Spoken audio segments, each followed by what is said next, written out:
আমি আজ এখানে দাঁড়িয়ে আছি একটি অন্ধকার ঘর থেকে ফিরে এসে, যেখানে আমার মতো আরও শত শত লোককে নিয়ে যাওয়া হয়েছিল, কিন্তু তারা আর ফিরে আসার সৌভাগ্য তাদের হয়নি।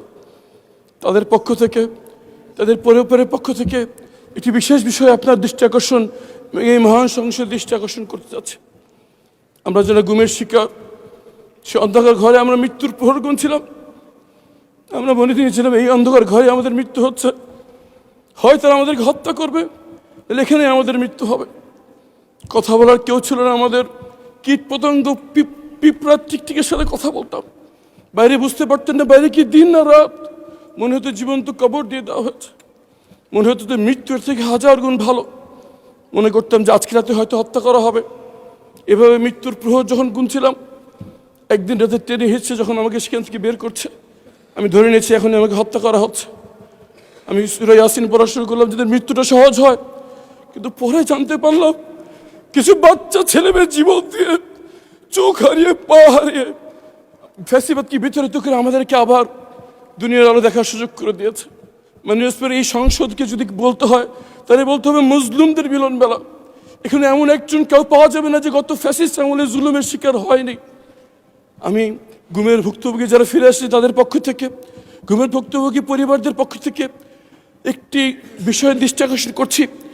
আমরা স্তম্ভিত হয়ে লক্ষ্য করছি আমাদের সাথে যা করা হয়েছে, এই জুলুম যেন এই বাংলার মাটিতে আর কোনোদিন না হয় সেই নিশ্চিত করার জন্য যে দুটি আইন করা হয়েছিল, গুম প্রতিকার এবং প্রতিরোধ আইন এবং মানবাধিকার কমিশন আইন, বিশেষ কমিটি এই আইনগুলো বাতিলের সুপারিশ করেছে মাননীয় স্পিকার। কেমন করে যে নিজের গুমের শিকার ভুক্তভোগী,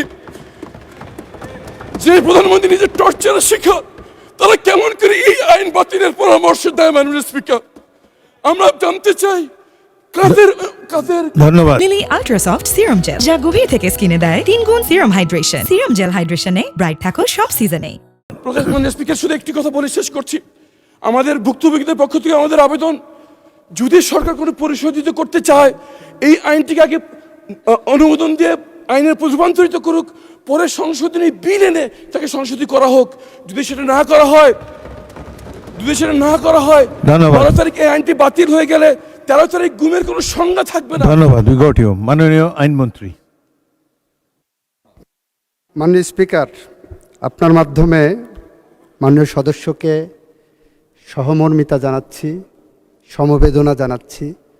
যারা গুম হয়েছেন তারা কেউ আমার স্বজন, আমার ভাই, আমার বোন, আমার আত্মীয়, আমার প্রতিবেশী, আমার বাংলাদেশের মানুষ, আমার জিয়া পরিবারের সদস্য সহ বাংলাদেশের মানুষের তারা হৃদয়ের প্রতিবেশী।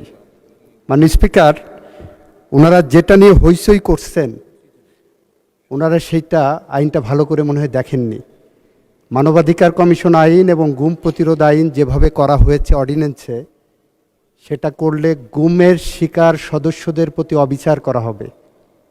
কারণ আমরা একই সাথে আইসিটি অ্যাক্ট 1973 সালে ক্রাইম এগেনস্ট হিউম্যানিটির মধ্যে গুমের সংজ্ঞা অন্তর্ভুক্ত করেছি। সেখানে বিচার হবে, তদন্ত হবে। একই সাথে এদিকে এটা করেছি, আবার গুম আইনে আমরা এটাকে ভিন্ন একটা তদন্তের কথা বলছি। ওখানে সর্বোচ্চ শাস্তি মৃত্যুদণ্ড কিংবা গুমের যারা অপরাধী সর্বোচ্চ শাস্তি মৃত্যুদণ্ড কিংবা যাবজ্জীবন কারাদণ্ড।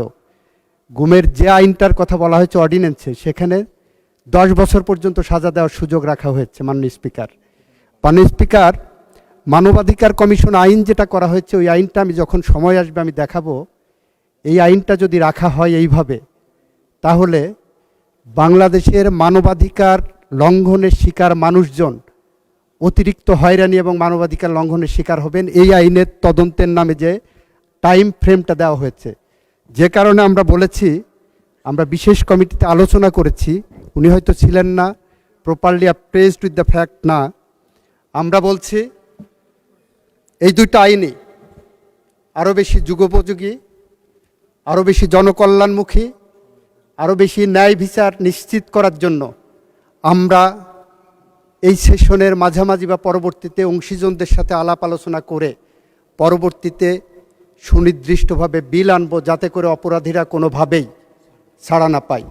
কারণ ব্যারিস্টার আরমান আমার ভাই, আমার স্বজন, আমার সহকর্মী।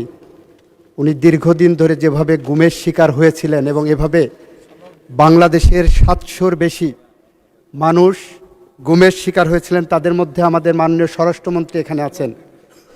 স্বরাষ্ট্রমন্ত্রী যেভাবে গুমের শিকার হয়েছিলেন, মৃত্যুর প্রহর গুনেছিলেন প্রতিদিন, তাকে যেভাবে পার্শ্ববর্তী রাষ্ট্রে ডাম্পিং করা হয়েছিল, যেভাবে উনি বিচারের মুখোমুখি হয়েছিলেন, যেভাবে উনি বাংলাদেশে ফেরত এসেছেন, এটা মনে করার কোনো কারণ নাই গুমের সাথে জড়িত যারা অপরাধী ছিলেন তারা কেউ আইনের ফাঁক দিয়ে বের হতে পারবে।